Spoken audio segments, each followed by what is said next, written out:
आज ହେଉଛି ପବିତ୍ର ଶାମ୍ବ ଦଶମୀ। ଆଜିର ଦିନରେ ପ୍ରାତଃ ସମୟରେ ସୂର୍ଯ୍ୟଙ୍କୁ ଆରାଧନା କଲେ ନାନାଦି ରୋଗରୁ ଉପଶମ ମିଳିଥାଏ ବୋଲି ବିଶ୍ୱାସ ରହିଆସିଛି। ଆଉ ଏହି ବିଶ୍ୱାସ ନେଇ ହଜାର ହଜାର ଶ୍ରଦ୍ଧାଳୁଙ୍କର ଭିଡ଼ ଜମିଥିଲା ଚନ୍ଦ୍ରଭାଗାରେ। ପୌରାଣିକ କଥା ଅନୁସାରେ ଶ୍ରୀକୃଷ୍ଣଙ୍କର ପୁଅ ଶାମ୍ବ ଆଜିର ଦିନରେ ସୂର୍ଯ୍ୟଙ୍କୁ ଉପାସନା କରି କୁଷ୍ଠ ରୋଗରୁ ମୁକ୍ତି ପାଇଥିଲେ। ଏହି ବିଶ୍ୱାସରେ ଶ୍ରଦ୍ଧାଳୁମାନେ ନିଜ ପିଲାମାନଙ୍କୁ ବିଭିନ୍ନ ରୋଗରୁ ମୁକ୍ତି ଦେବା ପାଇଁ ଚନ୍ଦ୍ରଭାଗାରେ ସୂର୍ଯ୍ୟ ପୂଜା କରିବାର ଦେଖିବାକୁ ମିଳିଥିଲା। ଏଠାରେ ପୂଜାର୍ଚ୍ଚନା କରିବା ଦ୍ୱାରା ପିଲାମାନେ ରୋଗରୁ ଉପଶମ ପାଇଥିବାର ବିଶ୍ୱାସ ରହିଥିବାର ଶ୍ରଦ୍ଧାଳୁ କୁହନ୍ତି। ସେପଟେ ଆଜି ଘରେ ଘରେ ସୂର୍ଯ୍ୟଙ୍କୁ ଉପାସନା କରି ଶାମ୍ବ ଦଶମୀ ପୂଜା କରାଯାଉଥିବା ବେଳେ ବାଇଗଣ ପତ୍ରରେ କ୍ଷୀରି ହେବାର ପରମ୍ପରା ରହିଆସିଛି। ग्राम अमेरा गुड़न ब्लॉक डिस्ट्रिक्ट नुआपड़ा आज गुरुवार भी आज चंद्रभागा के आसु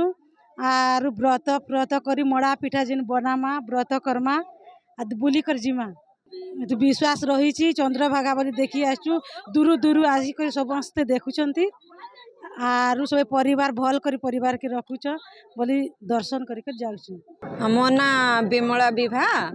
आउ आम नुआपड़ा डिस्ट्रिक्ट आसचु आम गाँटा अमेरा बोडेन ब्लॉक आउ आज कौन कि भगवान श्रीकृष्ण पुआ सांब तांकु कुष्ठ रोग होता आउ आज यही सांब दशमी रे से चंद्रभागा आसी स्नान करथिले आउ से रोग मुक्त होते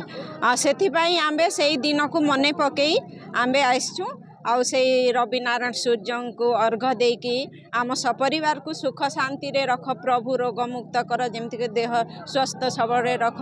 सुख शांति रे रख बोली से दिन को मन पकई आम्बे आसी चंद्रभागारे आमे भी प्रभु को दीपदान करुछु। तेबे आजिर दिन में सूर्य पूजा श्रद्धालु माने करबा सहित श्री अनंत अवधूत मठ द्वारा सूर्य पूजा महा आडंबर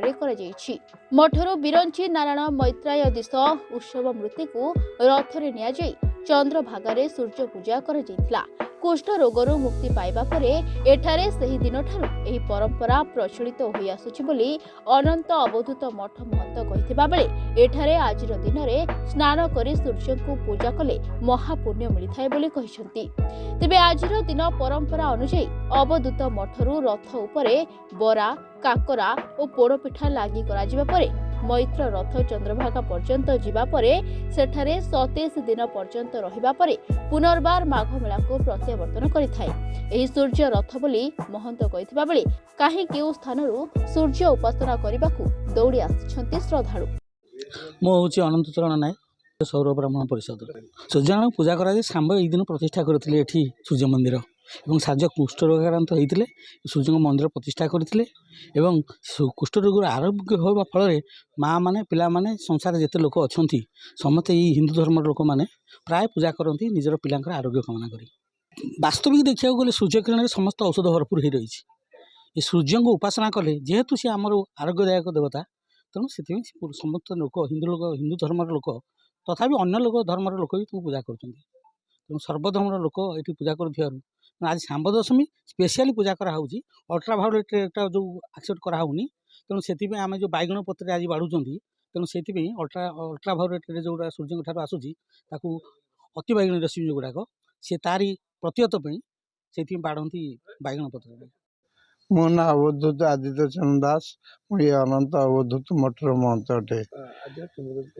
आज हूँ सांब दशमी ये सांब दशमी रे